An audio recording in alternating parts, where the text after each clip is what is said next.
जोङो गोजोनथाव बाथ्रा दिनै जोङो बे तामुलपुर गोजौसिन फरायसालि लांगोनायाव जोङो फैगौ बर' थुनलाइ आफादनि 67थि जिथु बोसोरारि जथुम्मा बेखौ खुंफुंनो थाखाय लाहार फाहार खालामनो थाखाय दिनै जोंनि बर' थुनलाइ आफादनि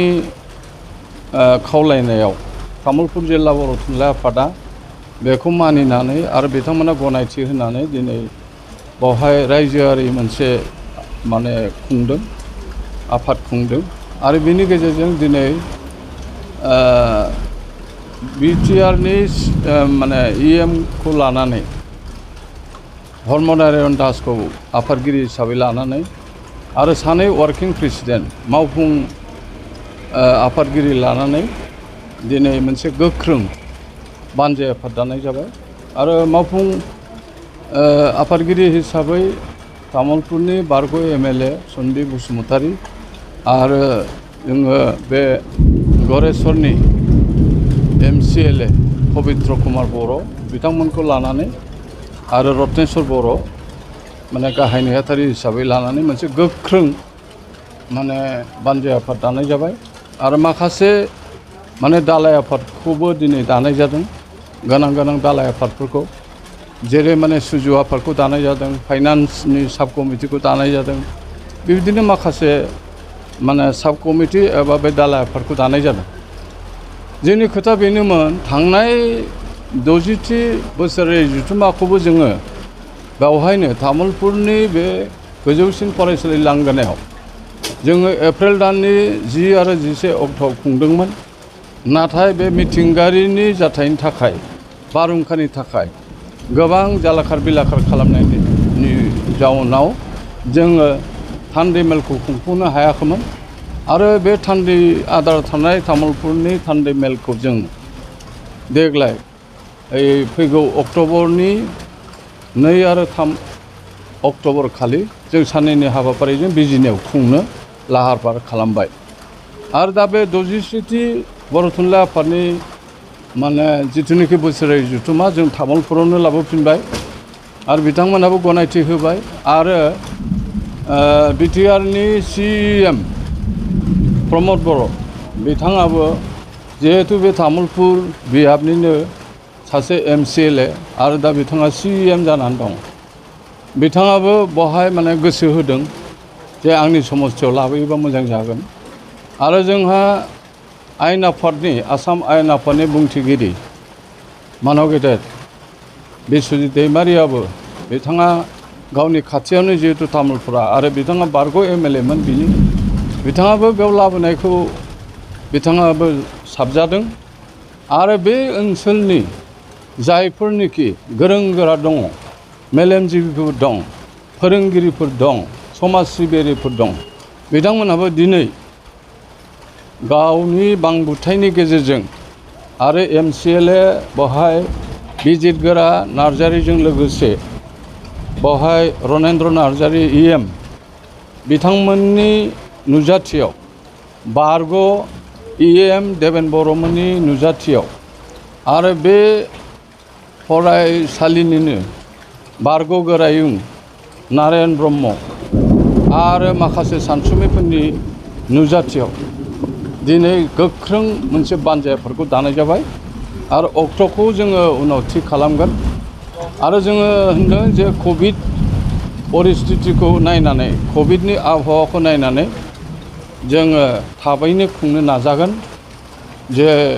जोङो फैगौ 2022 मायथाइनि जानुवारि आरो फेब्रुवारि दानावनो खुंफुंनो थाखाय जों नाजागोन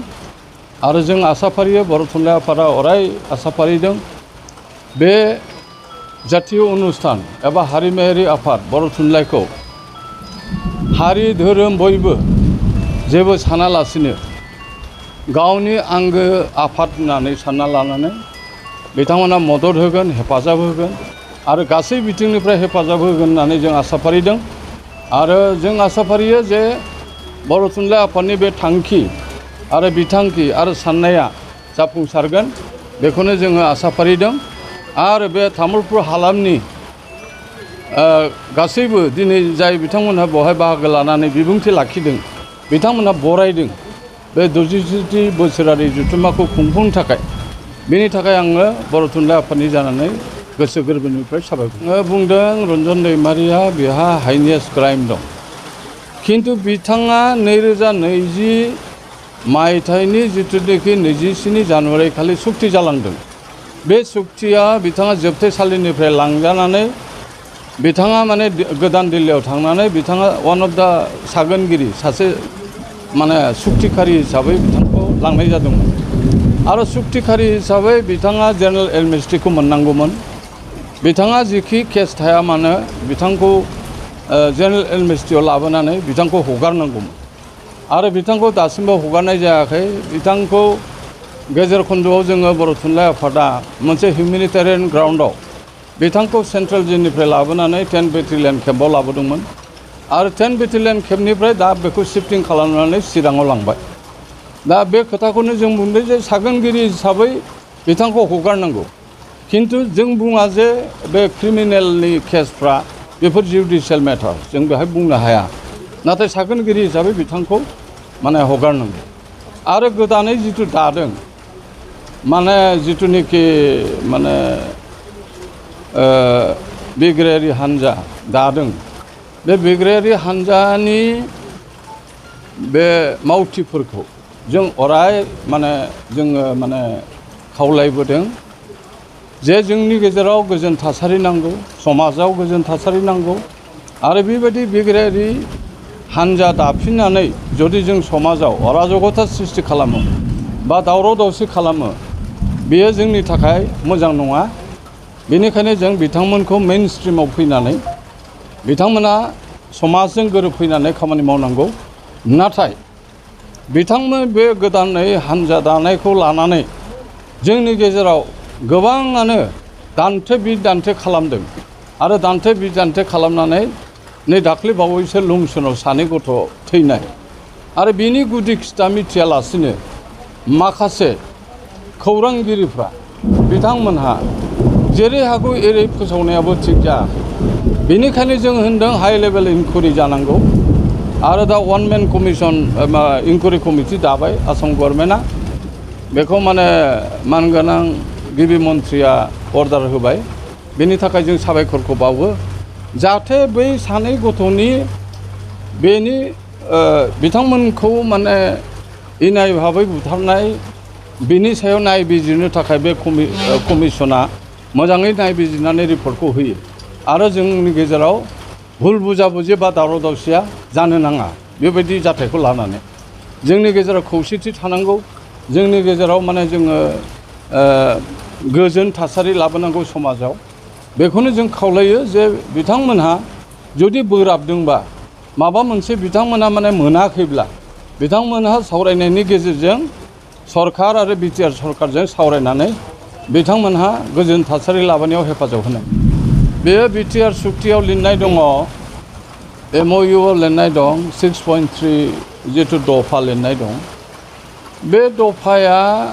जों मिथिनायाव जे सुक्तिखारिफ्रा ओरैबायदि सानना लादोंमोन, बेवहाय दुलाराय बर' फरायसा आफाद दं, UBPO दङ आरो NDBनि मोनब्रै गट बेवहाय दङ। बिथांमोनहा गोजोन सुक्तिनि गेजेरजों गोजोन गोरोबथानि गेजेरजों माखासे बिथांमोनहा क्लज लाबोदों आरो बे क्लजनि गेजेराव बर' राव थुनलाइखौ जौगानो थाखाय 6.3 बे क्लजखौ लाबोदोंमोन आरो लाबोनायाव जों नुदों दा बे 6.3नि क्लजनि गेजेरजों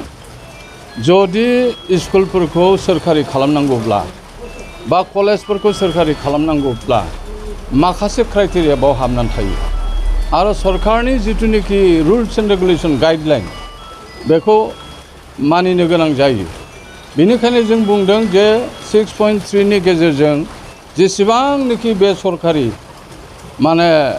भेन्सार स्कुलफोर दङ आरो गभ एडेडफोर दं बा कलेजफोर दङ बा बेबायदिनो जुनियर कलेज डिग्री कलेज माबा माबि दं बेखौ खालामजोबनांगौ। दा खालामजोबनांगौनि बेलायाव दुलाराय बर' फरायसा आफाद आरो दानि बिटिआर सरकाराबो आसाम सरकार भारत सरकार HRTD मिनिस्ट्रिखौ बिथांमोना बुंबाय थादों जे जोंनि बे सुक्तिनि जिथुनिखि क्लज बेखौ थाबैनो मावफुंनांगौ होननानै